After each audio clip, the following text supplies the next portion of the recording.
This is the 2024 Honda CR-V Hybrid Sport L. Is it the best hybrid crossover?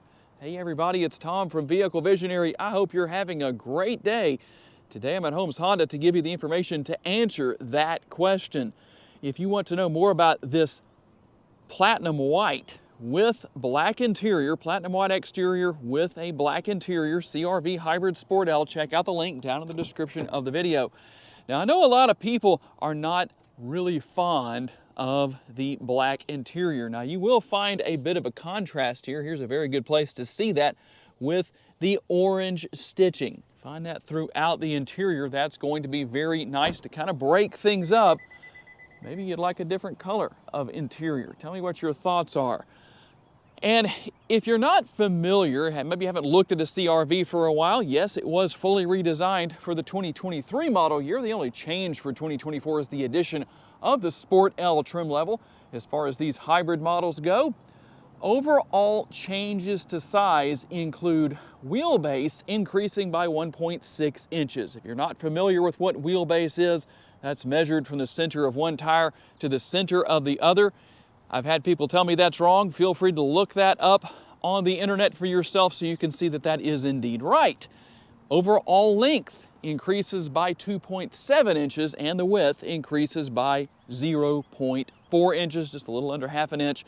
So there are some changes where that's concerned. And we'll find a lot of LED lighting, including the LED headlights, the LED daytime running lights, and the flickering effect you see is not really happening. That just happens due to my camera, just one of those things. And we'll have a nice large grille here. The upper grille in gloss black seems to be appropriate in that area. And a combination with some gloss black and some matte black finish and a little bit of gray down here on the bottom. You will find active air curtains right here that allow air to flow through the front end. That's going to help you with your gas mileage. One thing you won't find here are fog lights. Now tell me what you think about that, because I know some people would like to have fog lights. The LED headlights seem to do a pretty good job with this model as far as putting out light. Maybe you need more than that. Tell me what you think about that. This particular model is front wheel drive and it has 265 on the width with the tires. The sidewall is going to be a 65 series. And there are 18-inch wheels here, again in gloss black. And as we work our way up, we're going to find manually folding in two different directions. Side view mirrors, the gloss black mirror caps. They do have the turn signal indicators built in. They are power adjustable and they are heated. The blind spot information system is here, or what some of us call blind spot monitoring, but that's basically the same thing. And let's turn around and take advantage of the bright Louisiana sun to show you the remote. You can see what all is there. That's the main thing a lot of people ask about. Does it have remote start? Yes, it does. It is a proximity key and it does have the walkaway feature. You'll find the gloss black roof rails up there, a nice contrast to the platinum white exterior color and a little bit of chrome. There's not an overload of chrome here. I think it's just the right amount, but tell me what your thoughts are as far as the trim around the windows. The rear roof spoiler will finish things off. We will have an exposed rear window wiper here. That seems to be okay in this case. I do like to see the clean look of a rear window where you don't have that rear window wiper exposed, but here, like I say, I think that works. And we finish things off with the LED taillights. The CR-V and hybrid logo is right there, and you can see the Sport logo back here as well. And one thing that Honda is more focused on for 2023 and beyond with these CR-Vs is going to be the hybrid powertrains. Let's give a little more detail about exactly what that is. And for those of you who are saying, Tom, I saw your recent video from the Chicago Auto Show on the EV that Honda is coming out with, the Prologue. Really not ready for that EV plunge, and I don't want a turbocharged engine. Here is your option where that is concerned. It's going to be a combination of the 2-liter naturally aspirated 4-cylinder and the dual electric motors. Combined 204 horsepower, 247 pounds-feet of torque. It is mated to an eCVT. Let's talk about those MPGs. I know that's a very important subject for a lot of people. That's understandable. 43 city, 36 highway, 40 combined. 2.5 gallons of gas per every 100 miles driven. And if you're curious about gas tank size, it does have capless fuel fill. The gas tank size itself is 14 gallons. And let's talk a little bit about functionality and usability. You're going to have the power tailgate back here. Push the button, whether it's on the tailgate itself, on the remote. There's also one in the interior. And you're going to gain access to 36.6 up to 76.5 cubic feet of cargo capacity here. There is your license plate bracket. Now, you probably know that there's not a spare tire here. You do have a tire repair kit that this model comes with. Just something to know about. The grocery bag hangers, or whatever kind of bags anybody wants to hang off of there, right there, one on each side. You've got your cargo lighting here and the 12-volt power outlet. And I have lowered the rear seats to show you how everything looks maximized. You can raise and lower the height of this door. To change the height, all you have to do is hold down that button and listen for the beeps. It actually tells you right underneath, hold to set height. Very easy to deal with, very convenient, but that way you know ahead of time if you're planning to buy one of these CR-Vs, what not to worry about looking for, which is something in the front seat or in the infotainment screen to make that change. And we'll take a deeper look into the interior, starting here with the passenger side rear door. Putting my arm up here, it seems that the armrest is pretty comfortable, at least putting up there for a few seconds. More of that orange contrast stitching I talked about earlier, and you could call it a door bin, you could call it a bottle holder. It's going to work for either one. And something that I know I was asked recently to do in my videos is to show how much recline there is with the rear seats. These rear seats do recline back, as you can see. They go pretty far back, and all you have to do is use the lever that you would also use, or I should say maybe the release that you would use to fold the seat backs flat. That also manages the positioning of those seats, how much recline they do or don't have.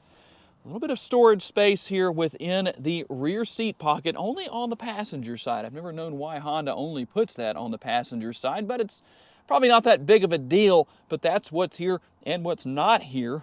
But what you will find here that will make a lot of people happy, number one, the rear air conditioning vents. And there's also USB connectivity, 2 options for that on the rear of the center console, and the fold-down armrest. I always like to point out and say, I wish other car makers would use this layout as far as the cup holders go. And you might say, why?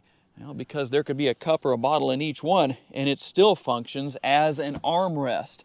Now, the one thing some people have said they were disappointed about when the CR-V was redesigned is the lack of a panoramic sunroof. Here's what we have. It's a conventional size. It does tilt and slide open. And for those of you who are saying, all right, Tom, for this to be the best hybrid crossover SUV, it needs to have a good price. Well, tell me what you think. The price is $38,855. Let's see what else you get for that price beyond what I've already shown you in the video. A little more space here with the armrest, still comfortable like the rear, at least like I say, that's what it seems like when I put my arm up there for just a few seconds. But one thing I can say definitively is the fact that you have a larger door bin right here. More of a door bin than a bottle holder in this particular case, that is for sure. And you'll find plenty of space within the comfortable and roomy interior. The ride quality also comfortable in addition to comfortable seats. Heated seats for the driver and the passenger, and both are power adjustable. That's a good thing to know. We'll take a quick look here across the dash area and take a look into the glove box. Not a whole lot in there right now, so we have plenty of space to see what all is there as far as that goes. And we'll also find some more connectivity options here in the way of another 12-volt and a couple of USB options. You will find a wireless charging pad. Here is your conventional style shifter. For those who are anti-push button shifter, good news. You don't have that here. Now, there is some push button functionality for some other things here on the vehicle. You'll also find a toggle that will allow you to go back and forth between your driving modes. You'll also find your power parking brake, brake hold mode. If you deal with a lot of heavy traffic, stop and go traffic, that could be useful because you turn that on. When you come to a complete stop, the brakes do not disengage until you touch the gas pedal again. That could be very useful. Also, your cup holders right here, and a little bit of space in front of the center console. And here is the center console with the lid doubling as an armrest. It is comfortable. Now, depending on how tall you are, that might be a little bit low, it might not. Tell me what your thoughts are for those of you who have had experience with that. And we'll also find a reasonable amount of space within that area. And for those of you who like to see the upper console, let's see if we can get that to lighten up a little bit for you. Hopefully you can see what all is here as far as your controls go. Obviously you use this to control the positioning of the sunroof if you slide or tilt that open. And here is your sunglass holder. No conversation mirror in case you were curious. And here on the driver's side door, we're going to find all of the controls and switches you would expect to see. All 4 windows are 1 touch down and 1 touch up. Very convenient where that's concerned. Here's where you're going to control those power adjustable heated side view mirrors, and there are 2 settings for seat memory for the driver's seat. And as I mentioned earlier in the video, here is another option, this button right here for controlling that power tailgate. You can turn traction control on and off. Now you do have the addition, if you wanted to add some extra lighting to the vehicle or something along those lines, there are different things you could do, I guess. That's what these blanks are for, in case you want to add additional switches of some sort, controls for, well, whatever. And we'll also find the release right here for the tilt and telescopically adjustable steering wheel. And then we also have everything up here on our dashboard as far as, well, everything you would expect to find there. Obviously, you can work your way through quite a few different features and information. All I'm doing is using the scroll wheel right there, and then you just push on that to select whatever it is you want to select. Pretty easy to deal with. And your steering wheel mounted controls overall, you also have your regenerative braking paddles right here. These are not shifter paddles, in case you didn't know. That's how you adjust how that regenerative braking works, using kinetic energy to help keep the battery charged. Over here, we're going to have the control for turning on the headlights and taillights. Some of you know what I'm doing right there, and some of you don't. I'll let you guess what that is if you're not sure. And right here, you also have the control on the right-hand side of the steering column for controlling the front and rear window wipers. Now, one thing that I know a lot of people talk about is they'd rather see a larger touchscreen. This is the 9-inch screen. What do you think the size should be? What's the minimum size you would like for it to be? Tell me what your thoughts are where that's concerned. And whether you like the size or not, I will say this. The technology here is very easy to use. Wireless connectivity for your cell phone. So you have all of that. Apple CarPlay and Android Auto compatibility. And it's very easy to go in and make changes or turn things on and off depending on what you need to do, because you can see the graphics that correspond with everything you may want to change depending on what it is you need to do. Now, one thing that I think would be nice to see, the multi-view rear view camera definitely gets the job done. However, I think that Honda should add an option where you can have all of the different camera views that are currently available on the Pilot Trail Sport and Pilot Elite that give you a lot more views through the side view mirror cameras, the front view camera, and all of that. And how about driving modes? Let's look through all of that. So we start here with normal. You'll have your corresponding graphics. You have Econ, snow mode. Considering the fact we're going to be in the high 70s and low 80s this week, snow mode seems a little strange. Sport mode may be a little more appropriate for the weather conditions of this week. I'm not complaining. It's better than being absolutely frozen.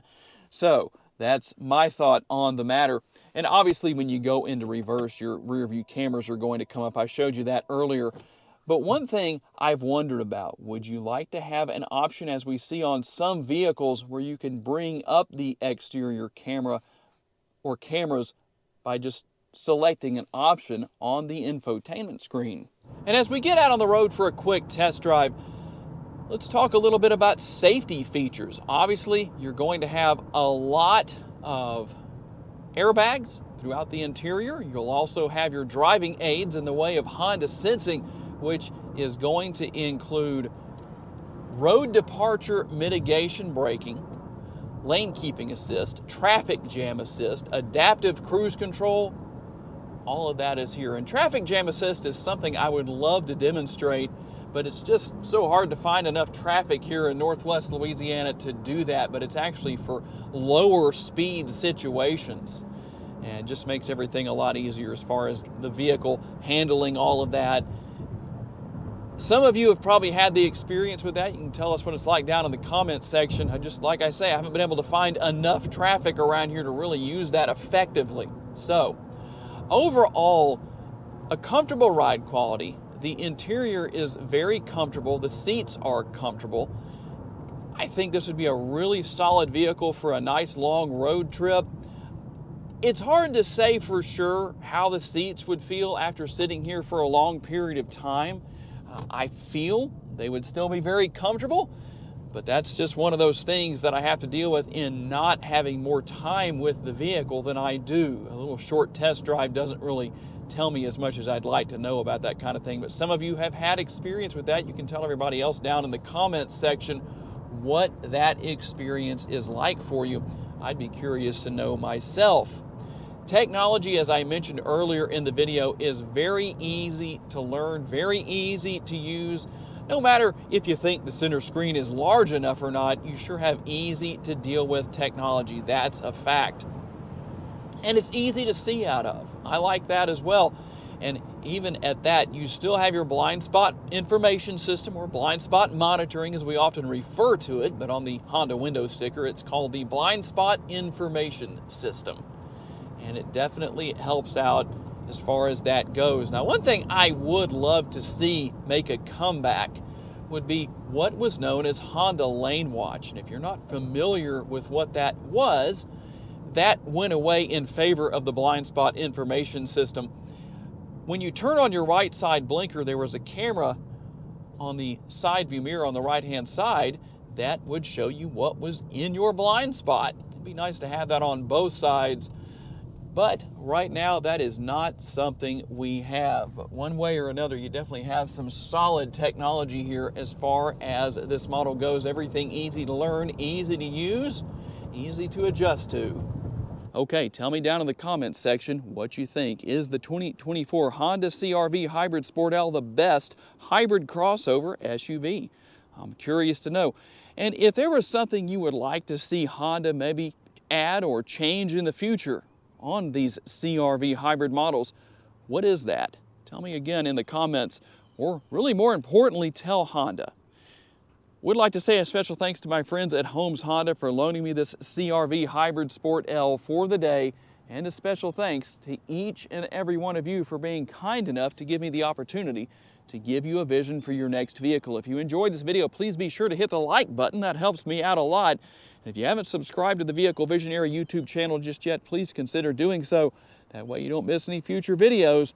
And if you would like to learn about additional vehicles you may wish to consider purchasing, check out the video that's on the screen right now, and I will see you there.